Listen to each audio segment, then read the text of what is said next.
Eh bien salut à toutes et à tous, j'espère que vous allez bien. On se retrouve pour une petite vidéo réponse aux commentaires sur la Piwi 80. Ça sera pas qu'une vidéo réponse aux commentaires, je vais vous expliquer un petit peu aussi la restauration, le fait de faire des vidéos, ce genre de choses, parce que j'ai l'impression que tout le monde ne comprend pas tout. La restauration, pour moi, qu'est-ce que c'est? Donc il va y avoir plusieurs types de restauration. Premièrement, moi, il y a ce que j'appelle une remise en état. On voit beaucoup d'annonces comme ça sur le Bon Coin, en mode j'ai remis la machine à neuf, la personne a juste acheté un kit plastique, a changé les pneus, et pour lui, c'est une restauration.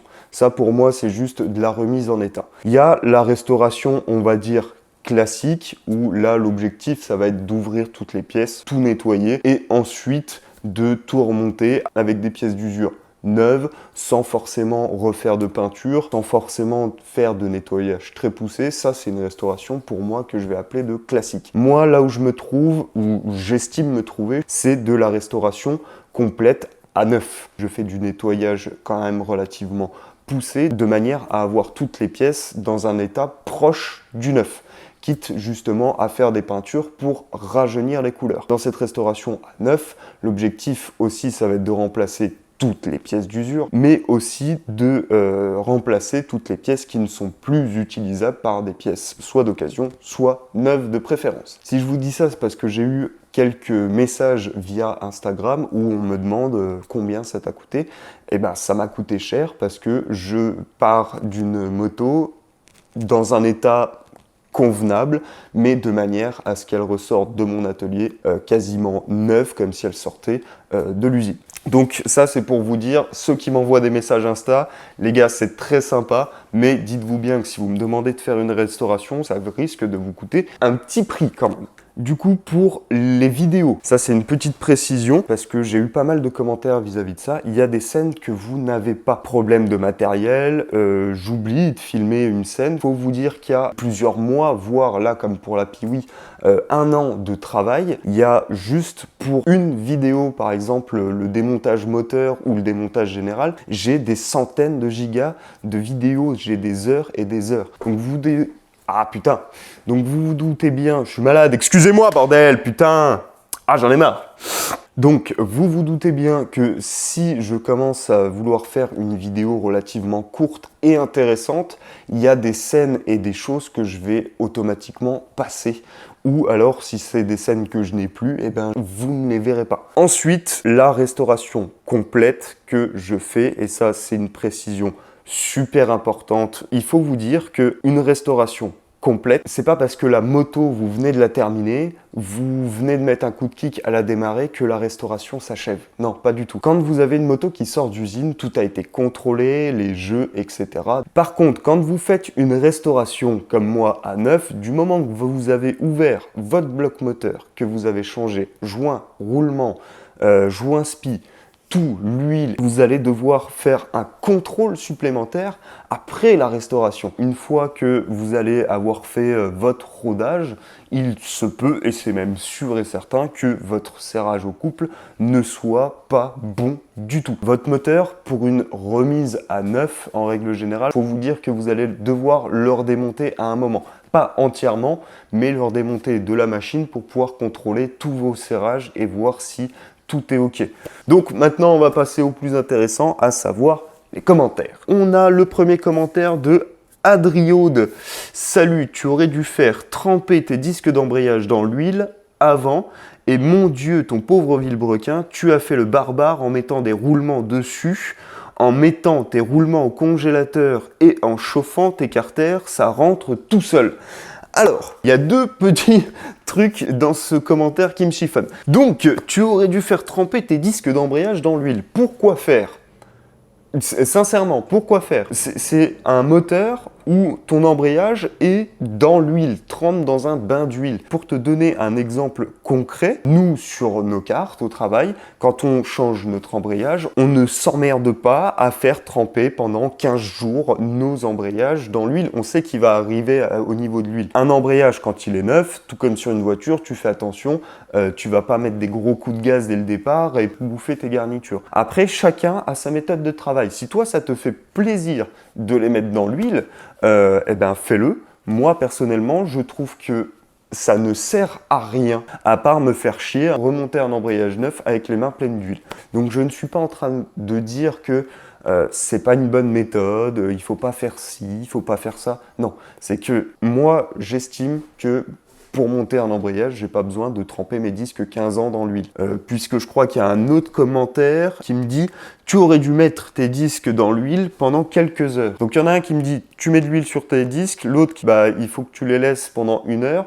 15 jours, je vais avoir un autre commentaire. Il fallait laisser tremper tes disques pendant 25 ans dans l'huile. Non, non, non. Vous travaillez comme vous voulez, mais c'est un conseil qui n'est pas du tout utile. Si vous le mettez dans l'huile ou pas, que vous le laissez tremper 15 jours dans l'huile ou pas, ça n'aura aucune influence sur votre moteur. Suite du commentaire d'Adriode, pour ton vilebrequin, tu as fait le barbare en mettant tes roulements au congélateur et en chauffant tes carters, ça rentre tout seul. Là-dessus, on va arriver pareil sur une méthode de travail. Si vous, ça vous fait plaisir d'installer vos roulements comme ça, allez-y. N'hésitez pas, c'est votre problème. Moi, je vais vous expliquer le principe qu'on m'a appris sur les roulements et avec le nombre de restaurations que j'ai fait, que j'ai pu remarquer. En théorie, un roulement, sauf conditions particulières, est censé être monté serré sur la partie tournante. Dans le cas présent, c'est mon vilebrequin qui tourne, pas mon carter moteur. Sinon, les choses seraient un peu bizarres. Donc, je monte par définition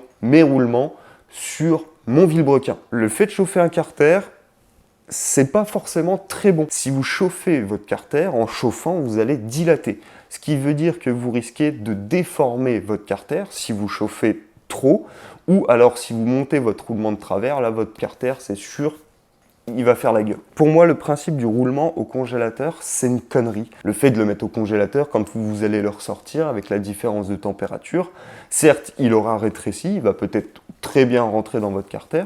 Le problème, c'est que vous avez de la condensation. En gros, vous montez dans votre carter un roulement qui est censé être neuf, dans lequel il y a déjà de l'eau, des impuretés dans votre roulement. Nettoyer de l'eau dans un roulement, c'est super chiant, c'est super compliqué, c'est une connerie. Donc le mieux, ça va être de faire dilater votre roulement. Votre roulement, vous le mettez au four et vous passez à l'inverse votre vilebrequin au congélateur. Nettoyer un vilebrequin qui a un peu de condensation, c'est beaucoup plus simple que le seul endroit de votre vilebrequin où il y a un endroit craignos, c'est au niveau du menton. Donc le plus simple, moi en tout cas pour moi, c'est de procéder comme ça.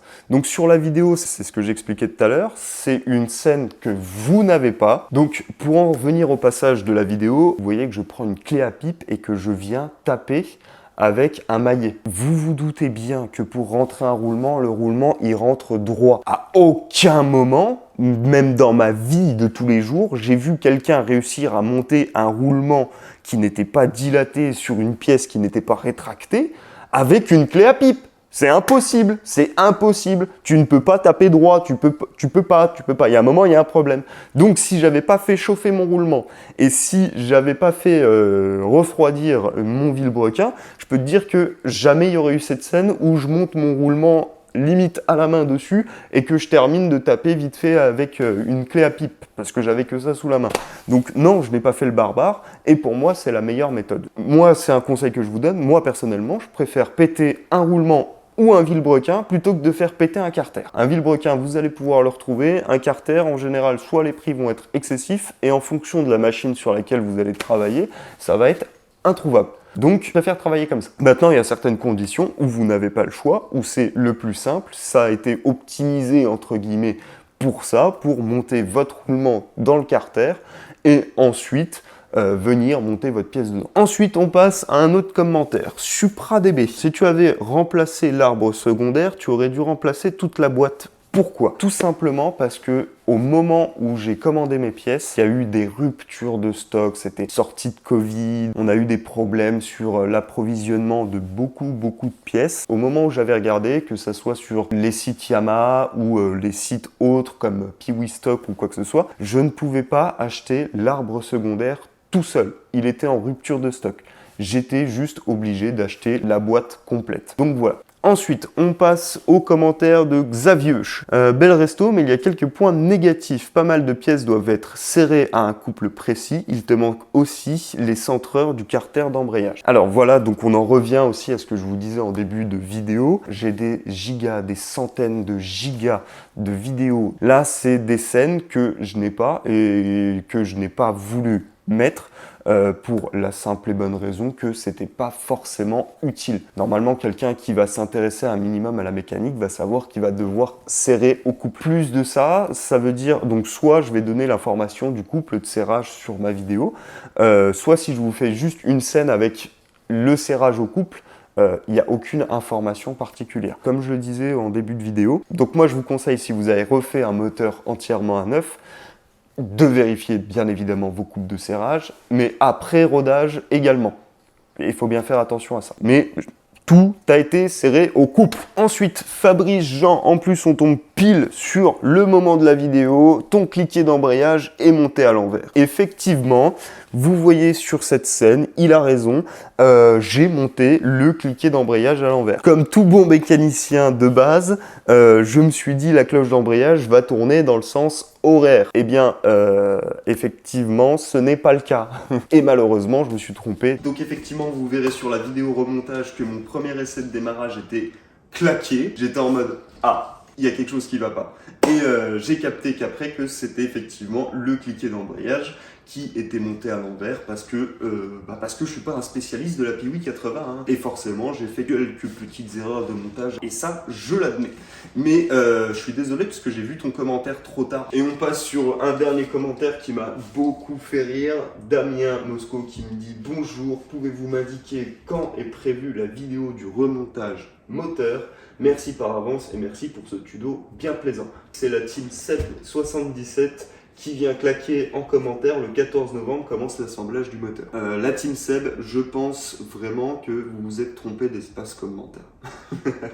Donc si je faisais cette vidéo un peu commentaire, c'était surtout pour vous donner des précisions sur la restauration et vous dire qu'une restauration déjà de base c'est extrêmement long. Je suis aperçu de ça dernièrement, juste le fait de filmer, sans parler de montage vidéo, la restauration, ça prend 2 fois plus de temps. Je mets beaucoup de temps, beaucoup plus de temps que prévu sur mes restaurations parce que je filme, j'essaye de vous faire des vidéos propres, correctes et aussi intéressantes à regarder. Parce que sinon, je peux vous faire une vidéo entre guillemets comme la Team CED 77. Je me suis quand même renseigné sur ce qu'était cette chaîne qui répond dans mon espace commentaire. Je peux faire des vidéos comme ça très explicatives avec chaque partie du détaillé, du moteur, etc.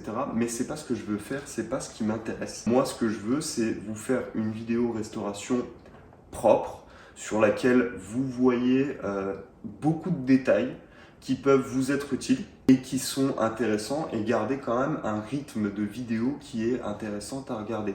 Après, j'essaye encore de me développer vis-à-vis de ça, j'ai encore des essais, j'ai encore du matos dans lequel il faut que j'investisse. Il y a beaucoup de choses et j'espère que mes vidéos au fur et à mesure continueront à être intéressantes. Pour en revenir aux faits, il faut vous dire aussi qu'on a chacun nos méthodes de travail. Il y a des fois, il y a des choses qui sont intéressantes à savoir, d'autres qui ne le sont pas forcément puisque c'est une méthode de travail propre à chacun.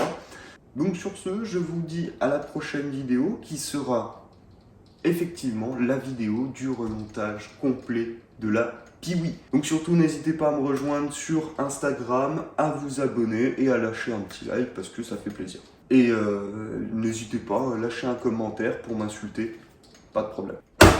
L'enregistreur il a coupé. Le tosma de mort.